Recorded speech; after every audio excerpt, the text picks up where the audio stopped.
An accomplished scholar and leader within the world of art, our second honorary degree recipient, and our 2014 commencement speaker, has given us the opportunity to see and experience works from artists and visionaries throughout the world, from Indigenous people of Australia to some of the greatest minds of our past. In his 4 years as director of the Toledo Museum of Art, he has already brought Australia, Japan, and Paris to us. But he is also doing something else for us. Through the museum's visual literacy initiative, he is helping us to truly see the world and reintegrate the full capacity of our senses. How will you interpret this moment, for example? Will you remember the sound of the crowd cheering for you today? The feel of your graduation cap and tassel as it sways about, waiting to be moved from right to left? The feel of the stage under your feet as you cross to receive your diploma and shake my hand? All of these are interesting images. It is Dr. Brian Kennedy's mission to help us visually read these images so that we can use all our senses to see the bigger picture, and so that we may use our observations to improve the world around us.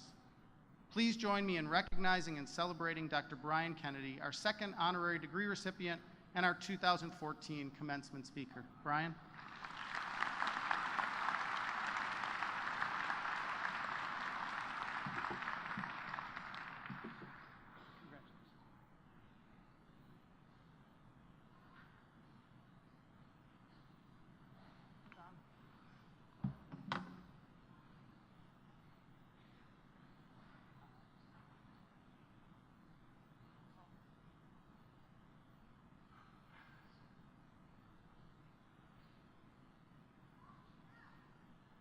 President and Mrs. Livingston, members of the board of Lourdes University, the distinguished faculty, members of the Franciscan Order, and above all, congratulations to you, soon-to-be graduates of this fine place of learning, Lourdes University, the class of 2014.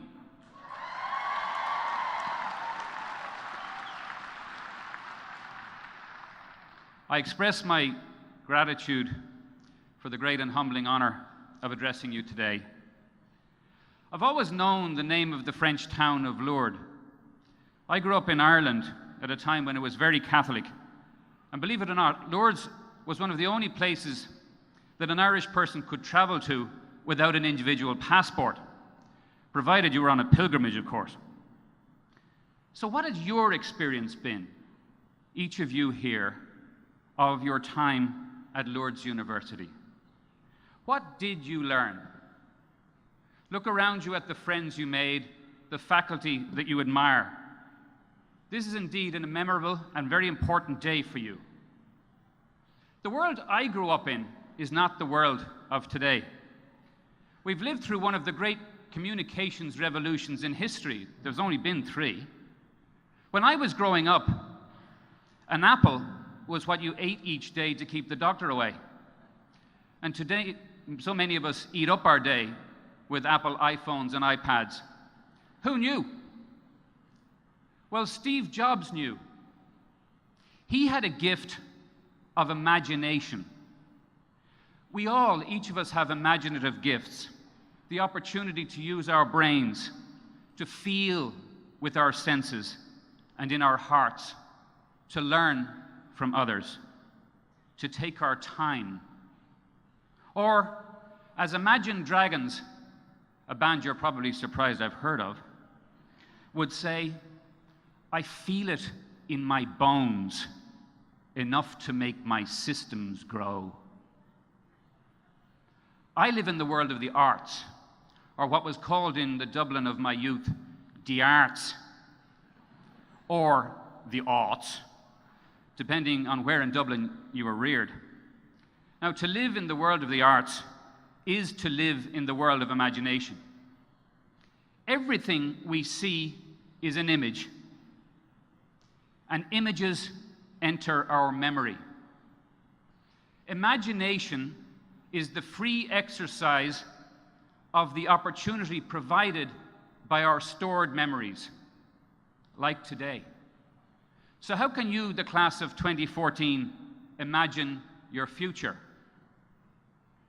Well, John Lennon told us, it's easy if you try. Today I hope to plant a few seeds in your imagination. My own university, University College Dublin, was founded by John Henry Newman, who was a convert to Catholicism. He is now Blessed John Henry Cardinal Newman. He said that universities are not places just of professional training, but of personal formation. He said too, in a memorable phrase, the heart is commonly reached not through the reason, but through the imagination. Lourdes University's Franciscan values of learning, reverence, and service give you today your guide. Now, I have a shortcut, artsy version of Franciscan values, and I hope the Franciscan sisters will forgive me. My shortcut version was given to me by my daughter on my 50th birthday, who summed up my aspirations, which she said were to work hard, play hard, and be kind. Very simple. Let's try it. Work hard.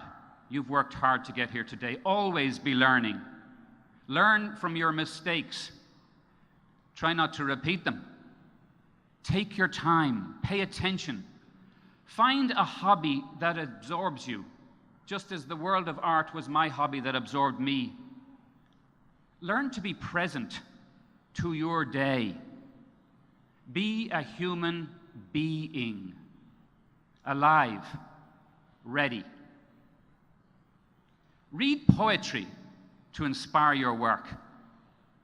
Anne Stranahan, fine poet, who is honored today, has written eloquently about living life well in her poem, Kite Strings.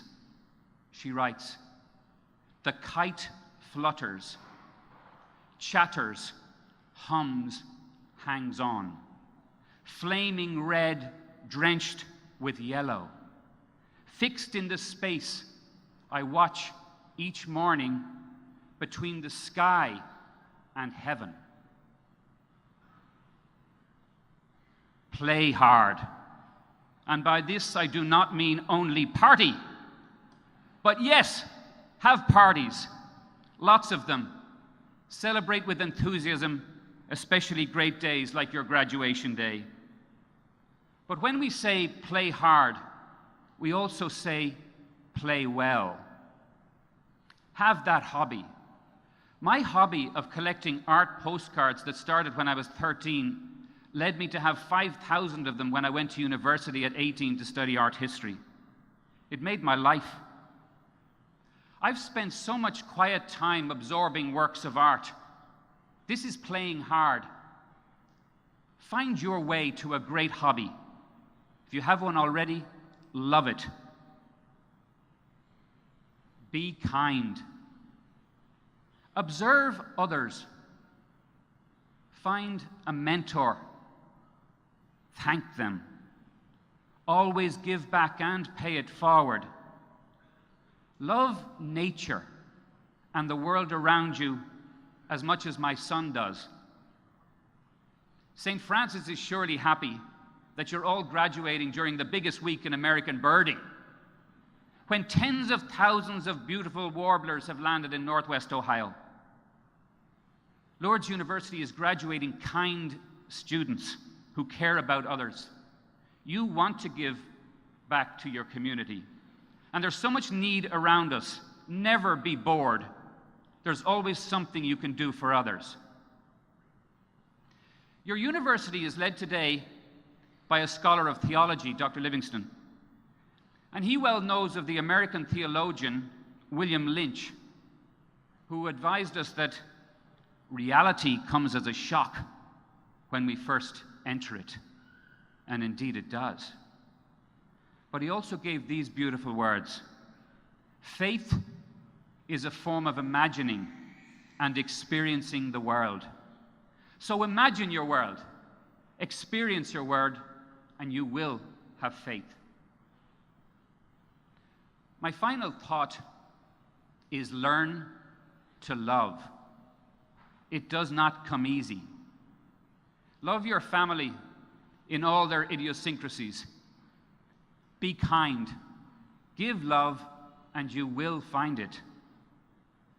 So, quick synopsis. What did your commencement speaker say? Work hard. Oh, party, right. Okay, got that one. Work hard. Play hard. Be kind. Learn to love. Use your imagination was the best advice my mother ever gave me. Or as my wife would say, if a door opens for you, walk through. You'll be challenged and pleased by what's on the other side if you are open to learning from it. So may the words of John Lennon's song, Imagine, ring gently in your ears every time you think of this graduation day. And think of his words, you may say, I'm a dreamer, but I'm not the only one. I hope someday you'll join us and the world will live as one. Thank you for inviting me to your celebration, and congratulations to you all.